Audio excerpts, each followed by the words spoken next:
গাজা যুদ্ধের জেরে ইরাকে মার্কিন সেনাদের লক্ষ্য করে রকেট হামলা। ইসরায়েল-হামাস যুদ্ধের পরিপ্রেক্ষিতে ইরাকের দুটি ঘাঁটিতে অবস্থানরত মার্কিন সেনাদের রকেট হামলায় লক্ষ্যবস্তু করা হয়েছে, তবে এতে কেউ হতাহত হয়নি। শুক্রবার একটি নিরাপত্তা সূত্র এ তথ্য জানিয়েছে।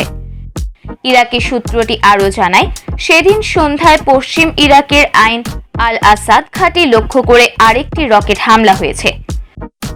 সেখানেও মার্কিন বাহিনী অবস্থান করছে, তবে কোনো ক্ষয়ক্ষতির খবর পাওয়া যায়নি।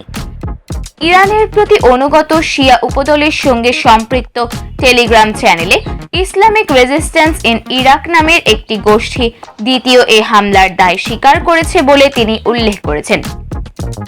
এর আগে মার্কিন সেনাবাহিনী বুধবার পশ্চিম ইরাকে মার্কিন বাহিনী ও আন্তর্জাতিক জোটের দিকে গুলি চালানো দুটি ড্রোন ভূপাতিত করার খবর দিয়েছিল। প্রসঙ্গত, ইরান সমর্থিত ফিলিস্তিনি সশস্ত্র গোষ্ঠী হামাসের যোদ্ধারা 7 অক্টোবর ইসরায়েলে নজিরবিহীন হামলা চালায়। এতে এখন পর্যন্ত 1400 মানুষ নিহত হয়েছে। অন্যদিকে হামাস নিয়ন্ত্রিত স্বাস্থ্য মন্ত্রণালয়ের মতে, গাজায় ইসরায়েলের প্রতিশোধমূলক হামলায় এখন পর্যন্ত প্রায় 3800 মানুষ নিহত হয়েছে। এমন পরিস্থিতিতে ইরানের ঘনিষ্ঠ সশস্ত্র দলগুলো ইসরায়েলের প্রতি মার্কিন সমর্থনের কারণে ইরাকে আমেরিকান স্বার্থে হামলার হুমকি দিয়েছে। উল্লেখ্য, ইসলামিক স্টেট জিহাদি গোষ্ঠীর বিরুদ্ধে লড়াইয়ের জন্য গঠিত আন্তর্জাতিক জোটে অন্যান্য দেশের প্রায় 1000 সেনার পাশাপাশি বর্তমানে ইরাকের 3টি ঘাঁটিতে যুক্তরাষ্ট্রের প্রায় 2500 সেনা রয়েছে। সূত্র এএফপি।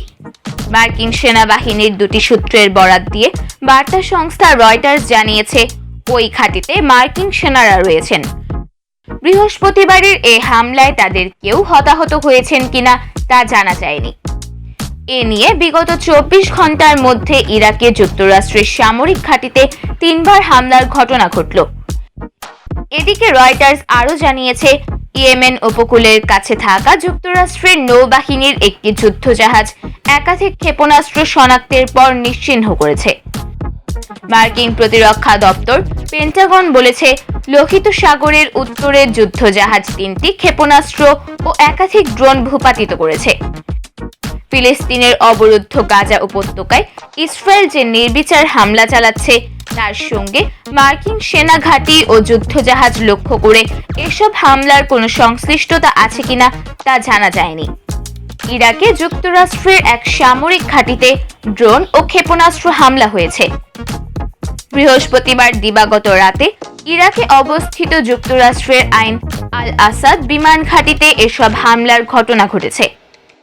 নাম প্রকাশ না করার শর্তে একজন নিরাপত্তা কর্মকর্তা জানান, স্থানীয় সময় বৃহস্পতিবার রাতে বাগদাদ আন্তর্জাতিক বিমানবন্দরের কাছে আন্তর্জাতিক জোটের একটি ঘাঁটির কাছে 3টি কাতিউশা রকেট আঘাত হানে। ওই ঘাঁটিতে মার্কিন সেনারা অবস্থান করছেন। হামলার জন্য তাৎক্ষণিকভাবে কোনো গোষ্ঠী এখনো দায় স্বীকার করেনি। হামলায় কেউ হতাহত হয়নি এবং সম্পদের ক্ষয়ক্ষতি মূল্যায়ন করা হচ্ছে বলে একটি ইরাকি সামরিক সূত্র জানিয়েছে।